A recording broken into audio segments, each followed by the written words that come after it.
Wakefield, de Nathaniel Hawthorne. Recuerdo haber leído en alguna revista o periódico viejo la historia, relatada como verdadera, de un hombre, llamémoslo Wakefield, que abandonó a su mujer durante un largo tiempo. El hecho, expuesto así en abstracto, no es muy infrecuente, ni tampoco, sin una adecuada discriminación de las circunstancias, debe ser censurado por díscolo o absurdo. Sea como fuere, aunque lejos de ser el más grave, es tal vez el caso más extraño de delincuencia marital de que haya noticia.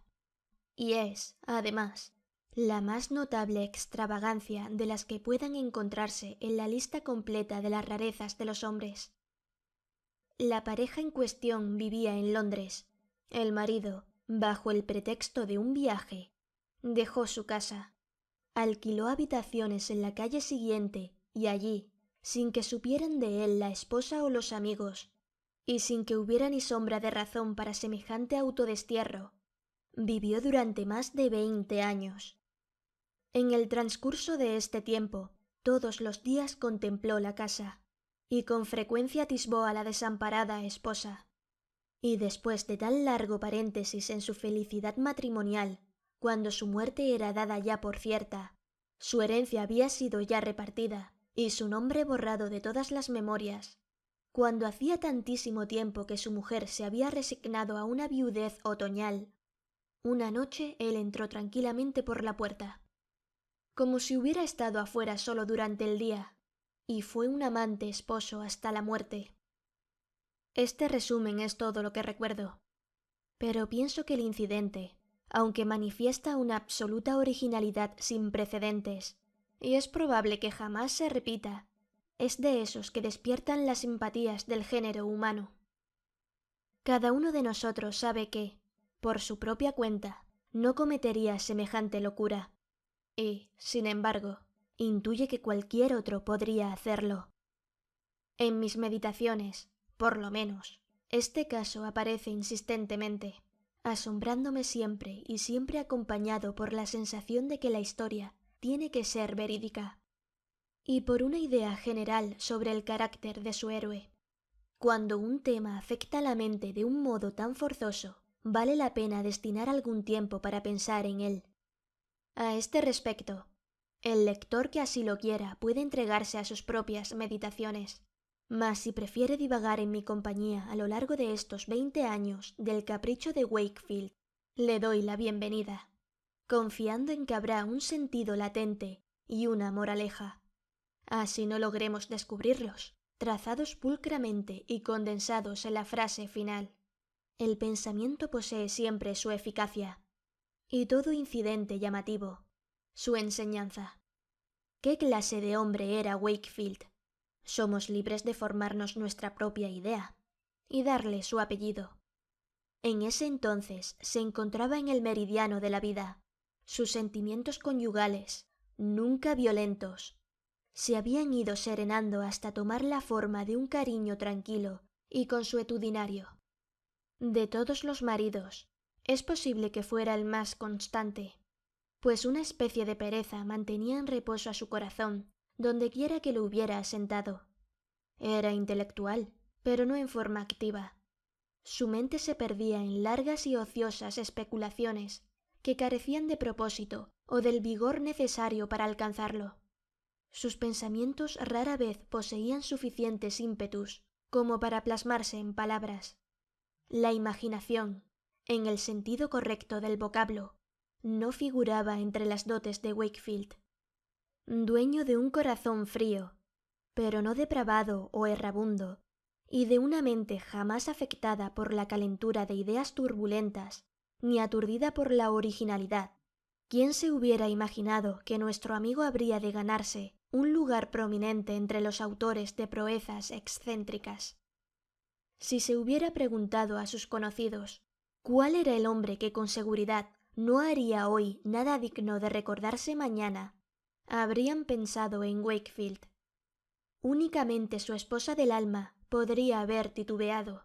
Ella, sin haber analizado su carácter, Era medio consciente de la existencia de un pasivo egoísmo, anquilosado en su mente inactiva, de una suerte de vanidad, su más incómodo atributo, de cierta tendencia a la astucia, la cual rara vez había producido efectos más positivos que el mantenimiento de secretos triviales que ni valía la pena confesar. Y, finalmente, de lo que ella llamaba algo raro en el buen hombre. Esta última cualidad es indefinible y puede que no exista. Ahora imaginémonos a Wakefield despidiéndose de su mujer. Cae el crepúsculo en un día de octubre. Componen su equipaje un sobretodo deslustrado, un sombrero cubierto con un hule, botas altas, un paraguas en una mano y un maletín en la otra. Le ha comunicado a la señora de Wakefield que debe partir en el coche nocturno para el campo. De buena gana ella le preguntaría por la duración y objetivo del viaje, por la fecha probable del regreso. Pero, dándole gusto a su inofensivo amor por el misterio, se limita a interrogarlo con la mirada. Él le dice que de ningún modo lo espere en el coche de vuelta, y que no se alarme si tarda 3 o 4 días, pero que en todo caso cuente con él para la cena del viernes por la noche. El propio Wakefield, tengámoslo presente, no sospecha lo que se viene. Le ofrece ambas manos. Ella tiende las suyas y recibe el beso de partida a la manera rutinaria de un matrimonio de 10 años. Y parte el señor Wakefield, en plena edad madura, casi resuelto a confundir a su mujer mediante una semana completa de ausencia. Cierra la puerta, pero ella advierte que la entreabre de nuevo y percibe la cara del marido sonriendo a través de la abertura, antes de esfumarse en un instante. De momento no le presta atención a este detalle, pero tiempo después, cuando lleva más años de viuda que de esposa, aquella sonrisa vuelve una y otra vez, y flota en todos sus recuerdos del semblante de Wakefield. En sus copiosas cavilaciones, incorpora la sonrisa original en una multitud de fantasías que la hacen extraña y horrible. Por ejemplo, si se lo imagina en un ataúd, aquel gesto de despedida aparece helado en sus facciones. O si lo sueña en el cielo, su alma bendita ostenta una sonrisa serena y astuta. Empero, gracias a ella, cuando todo el mundo se ha resignado a darlo ya por muerto, ella a veces duda de que de veras sea viuda. Pero quien nos incumbe es su marido. Tenemos que correr tras él por las calles, antes de que pierda la individualidad y se confunda en la gran masa de la vida londinense. En vano lo buscaríamos allí. Por tanto, sigámoslo pisando sus talones hasta que, después de dar algunas vueltas y rodeos superfluos, lo tengamos cómodamente instalado al pie de la chimenea en un pequeño alojamiento alquilado de antemano. Nuestro hombre se encuentra en la calle vecina y al final de su viaje. Difícilmente puede agradecerle a la buena suerte el haber llegado allí sin ser visto. Recuerda que en algún momento la muchedumbre lo detuvo precisamente bajo la luz de un farol encendido, que una vez sintió pasos que parecían seguir los suyos, claramente distinguibles entre el multitudinario pisoteo que lo rodeaba, y que luego escuchó una voz que gritaba a lo lejos y le pareció que pronunciaba su nombre. Sin duda alguna, una docena de fisgones lo habían estado espiando y habían corrido a contárselo todo a su mujer. Pobre Wakefield, qué poco sabes de tu propia insignificancia en este mundo inmenso. Ningún ojo mortal fuera del mío te ha seguido las huellas. Acuéstate tranquilo, hombre necio, y en la mañana, si eres sabio, vuelve a tu casa y dile la verdad a la buena señora de Wakefield. No te alejes, ni siquiera por una corta semana, del lugar que ocupas en su casto corazón. Si por un momento te creyera muerto o perdido, o definitivamente separado de ella, para tu desdicha notarías un cambio irreversible en tu fiel esposa. Es peligroso abrir grietas en los afectos humanos, no porque rompan mucho a lo largo y ancho, sino porque se cierran con mucha rapidez. casi arrepentido de su travesura, o como quiera que se pueda llamar. Wakefield se acuesta temprano y, despertando después de un primer sueño, extiende los brazos en el amplio desierto solitario del desacostumbrado lecho.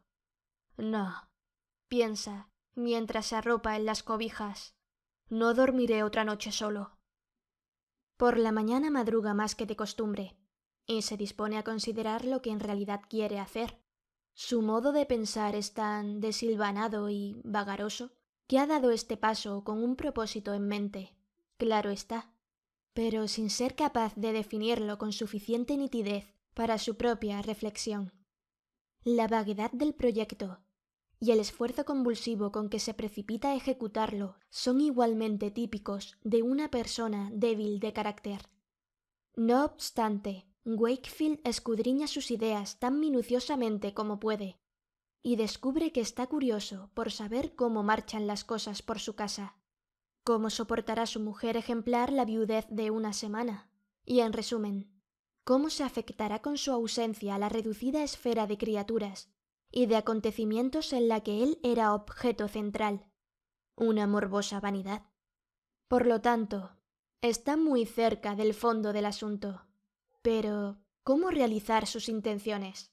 No, desde luego, quedándose encerrado en este confortable alojamiento donde, aunque durmió y despertó en la calle siguiente, está efectivamente tan lejos de casa como si hubiera rodado toda la noche en la diligencia. Si reapareciera echaría a perder todo el proyecto. Con el pobre cerebro embrollado sin remedio por este dilema, al fin se atreve a salir, resuelto en parte a cruzar la bocacalle y echarle una mirada presurosa al domicilio desertado. La costumbre, pues es un hombre de costumbres, lo toma de la mano y lo conduce, sin que él se percate en lo más mínimo, hasta su propia puerta, y allí, en el momento decisivo, el roce de su pie contra el peldaño lo hace volver en sí. «Wakefield, ¿a dónde vas?» En ese preciso instante su destino viraba en redondo. Sin sospechar siquiera en la fatalidad a la que lo condena el primer paso atrás, parte deprisa, jadeando en una agitación que hasta la fecha nunca había sentido, y apenas si se atreve a mirar atrás desde la esquina lejana. ¿Será que nadie lo ha visto? ¿No armarán un alboroto todos los de la casa?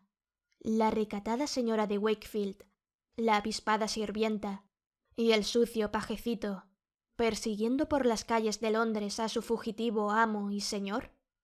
Escape milagroso. Cobra coraje para detenerse y mirar a la casa, pero lo desconcierta la sensación de un cambio en aquel edificio familiar, igual a las que nos afectan cuando, después de una separación de meses o años, volvemos a ver una colina o un lago o una obra de arte de los cuales éramos viejos amigos. En los casos ordinarios, esta impresión indescriptible se debe a la comparación y al contraste entre nuestros recuerdos imperfectos y la realidad. En Wakefield, la magia de una sola noche ha operado una transformación similar, puesto que en este breve lapso ha padecido un gran cambio moral, aunque él no lo sabe. Antes de marcharse del lugar, alcanza a entrever la figura lejana de su esposa, que pasa por la ventana dirigiendo la cara hacia el extremo de la calle. El marrullero ingenuo parte despavorido, asustado de que sus ojos lo hayan distinguido entre un millar de átomos mortales como él. Contento se le pone el corazón, aunque el cerebro está algo confuso, cuando se ve junto a las brasas de la chimenea en su nuevo aposento. Eso es cuanto al comienzo de este largo capricho. Después de la concepción inicial y de haberse activado el lerdo carácter de este hombre para ponerlo en práctica, todo el asunto sigue un curso natural. Podemos suponerlo, como resultado de profundas reflexiones, comprando una nueva peluca de pelo rojizo y escogiendo diversas prendas del baúl de un ropavejero judío, de un estilo distinto al de su habitual traje marrón. Ya está hecho. Wakefield es otro hombre. Una vez establecido el nuevo sistema, Un movimiento retrógrado hacia el antiguo sería casi tan difícil como el paso que lo colocó en esa situación sin paralelo. Además, ahora lo está volviendo testarudo cierto resentimiento del que adolece a veces su carácter. En este caso motivado por la reacción incorrecta que, a su parecer, se ha producido en el corazón de la señora de Wakefield. No piensa regresar hasta que ella no esté medio muerta de miedo. Bueno, ella ha pasado 2 o 3 veces ante sus ojos, con un andar cada vez más agobiado, las mejillas más pálidas y más marcada de ansiedad la frente. A la 3ª semana de su desaparición, divisa un heraldo del mal que entra en la casa bajo el perfil de un boticario. Al día siguiente la aldaba aparece envuelta en trapos que amortiguen el ruido. Al caer la noche llega el carruaje de un médico y deposita su empelucado y solemne cargamento a la puerta de la casa de Wakefield, de la cual emerge después de una visita de 1/4 de hora. Anuncio acaso de un funeral. Mujer querida, ¿irá a morir? A estas alturas Wakefield se ha excitado hasta provocarse algo así como una efervescencia de los sentimientos, pero se mantiene alejado del lecho de su esposa, justificándose ante su conciencia con el argumento de que no debe ser molestada en semejante coyuntura. Si algo más lo detiene, él no lo sabe. En el transcurso de unas cuantas semanas, ella se va recuperando. Ha pasado la crisis. Su corazón se siente triste, acaso, pero está tranquilo. Y, así el hombre regrese tarde o temprano, ya no arderá por él jamás.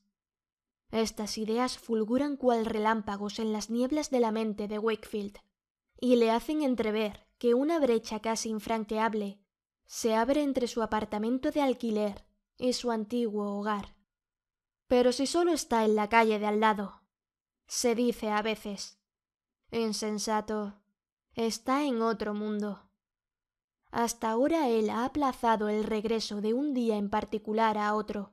En adelante, deja abierta la fecha precisa. Mañana no, probablemente la semana que viene, muy pronto. Pobre hombre. Los muertos tienen casi tantas posibilidades de volver a visitar sus moradas terrestres como el autodesterrado Wakefield. Ojalá yo tuviera que escribir un libro en lugar de un artículo de 1 docena de páginas. Entonces podría ilustrar cómo una influencia que escapa a nuestro control pone su poderosa mano en cada uno de nuestros actos, y cómo urde con sus consecuencias un férreo tejido de necesidad. Wakefield está hechizado. Tenemos que dejarlo que ronde por su casa durante unos 10 años, sin cruzar el umbral ni una vez, y que le sea fiel a su mujer, con todo el afecto de que es capaz su corazón, mientras él poco a poco se va apagando con el de ella. Hace mucho, debemos subrayarlo, que perdió la noción de singularidad de su conducta. Ahora contemplemos una escena. Entre el gentío de una calle de Londres, distinguimos a un hombre entrado en años, con pocos rasgos característicos que atraigan la atención de un transeúnte descuidado, pero cuya figura ostenta, para quienes posean la destreza de leerla, la escritura de un destino poco común. Su frente estrecha y abatida está cubierta de profundas arrugas. Sus pequeños ojos apagados a veces vagan con recelo en derredor, pero más a menudo parecen mirar adentro. Agacha la cabeza y se mueve con un indescriptible sesgo en el andar, como si no quisiera mostrarse de frente entero al mundo. Obsérvelo el tiempo suficiente para comprobar lo que hemos descrito, y estará de acuerdo con que las circunstancias, que con frecuencia producen hombres notables, a partir de la obra ordinaria de la naturaleza, han producido aquí uno de estos. A continuación, dejando que prosiga furtivo por la acera, dirija su mirada en dirección opuesta, por donde una mujer de cierto porte, ya en el declive de su vida, se dirige a la iglesia con un libro de oraciones en la mano. exhibe el plácido semblante de la viudez establecida. Sus pesares o se han apagado o se han vuelto tan indispensables para su corazón que sería un maltrato cambiarlos por la dicha. Precisamente cuando el hombre enjuto y la mujer robusta van a cruzarse, se presenta un embotellamiento momentáneo que pone a las dos figuras en contacto directo. Sus manos se tocan. El empuje de la muchedumbre presiona el pecho de ella contra el hombro del otro. Se encuentran cara a cara. Se miran a los ojos. Tras 10 años de separación, es así como Wakefield tropieza con su esposa. Vuelve a fluir el río humano y se los lleva a cada uno por su lado. La grave viuda recupera el paso y sigue hacia la iglesia, pero en el atrio se detiene y lanza una mirada atónita a la calle. Sin embargo, pasa al interior mientras va abriendo el libro de oraciones, y el hombre, con el rostro tan descompuesto que el Londres atareado y egoísta se detiene a verlo pasar, huye a sus habitaciones, cierra la puerta con cerrojo y se tira en la cama. Los sentimientos que por años estuvieron latentes se desbordan y le confieren un vigor efímero en su mente endeble. La miserable anomalía de su vida se le revela de golpe y grita exaltado: «Wakefield, Wakefield, ¡estás loco!». Quizás lo estaba. De tal modo debía de haberse amoldado a la singularidad de su situación que, examinándolo con referencia a sus semejantes y a las tareas de la vida, no se podría afirmar que estuviera en su sano juicio. Se las había ingeniado, o más bien las cosas habían venido a parar en esto para separarse del mundo, hacerse humo, renunciar a su sitio y privilegios entre los vivos, sin que fuera admitido entre los muertos. La vida de un ermitaño no tiene paralelo con la suya. Seguía inmenso en el tráfago de la ciudad como el de los viejos tiempos, pero las multitudes pasaban de largo sin advertirlo. Se encontraba, digámoslo en sentido figurado, a todas horas junto a su mujer y al pie del fuego, y sin embargo nunca podía sentir la tibieza del uno ni el amor de la otra. El insólito destino de Wakefield fue el de conservar la cuota original de afectos humanos y verse todavía involucrado en los intereses de los hombres, mientras que había perdido su respectiva influencia sobre unos y otros. Sería un ejercicio muy curioso determinar los efectos de tales circunstancias sobre su corazón y su intelecto, tanto por separado como al unísono. No obstante, cambiado como estaba, rara vez era consciente de ello, y más bien se consideraba el mismo de siempre. En verdad, a veces lo asaltaban vislumbres de la realidad, pero solo por momentos. Y aun así insistía en decir: «Pronto regresaré», sin darse cuenta de que había pasado 20 años diciéndose lo mismo. Imagino también que, mirando hacia el pasado, estos 20 años le parecerían apenas más largos que la semana por la que en un principio había proyectado su ausencia. Wakefield consideraría la aventura como poco más que un interludio en el tema principal de su existencia. Cuando, pasado otro ratito, juzgara que ya era hora de volver a entrar a su salón, su mujer aplaudiría de dicha al ver al veterano señor Wakefield. ¡Qué triste equivocación! Si el tiempo esperara hasta el final de nuestras locuras favoritas, todos seríamos jóvenes hasta el día del juicio. Cierta vez, pasados 20 años desde su desaparición, Wakefield se encuentra dando el paso habitual hasta la residencia que sigue llamando suya. Es una borrascosa noche de otoño. Caen chubascos que golpetean en el pavimento y que escapan antes de que uno tenga tiempo de abrir el paraguas. Deteniéndose cerca de la casa, Wakefield distingue a través de las ventanas de la casa del segundo piso el resplandor rojizo y oscilante y los destellos caprichosos de un confortable fuego. En el techo aparece la sombra grotesca de la buena señora de Wakefield, la gorra, la nariz, la barbilla y la gruesa cintura dibujan una caricatura admirable que, además, baila al ritmo ascendiente y decreciente de las llamas, de un modo casi en exceso alegre para la sombra de una viuda entrada en años. En ese instante cae otro chaparrón que, dirigido por el viento inculto, pega de lleno contra el pecho y la cara de Wakefield. El frío otoñal le cala hasta la médula. ¿Va a quedarse parado en ese sitio, mojado y tiritando, cuando en su propio hogar arde un buen fuego que puede calentarlo? ¿Cuando su propia esposa correría a buscarle la chaqueta gris y los calzones que con seguridad conserva con esmero en el armario de la alcoba? No, Wakefield no es tan tonto. Sube los escalones, con trabajo. Los 20 años pasados desde que los bajó le han entumecido las piernas.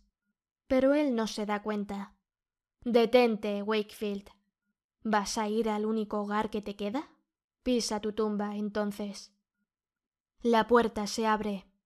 Mientras entra, alcanzamos a echarle una mirada de despedida a su semblante y reconocemos la sonrisa de astucia que fuera precursora de la pequeña broma que desde entonces ha estado jugando a costa de su esposa. Cuán despiadadamente se ha burlado de la pobre mujer. En fin, deseémosle a Wakefield buenas noches. El suceso feliz, suponiendo que lo fuera, solo puede haber ocurrido en un momento impremeditado. No seguiremos a nuestro amigo a través del umbral. Nos ha dejado ya bastante sustento para la reflexión, una porción del cual prestar su sabiduría para una moraleja y tomar la forma de una imagen. En la aparente confusión de nuestro mundo misterioso, los individuos se ajustan con tanta perfección a un sistema, y los sistemas unos a otros y a un todo, que con solo dar un paso a un lado cualquier hombre se expone al pavoroso riesgo de perder para siempre su lugar. Como Wakefield se puede convertir, por así decirlo, en el paria del universo.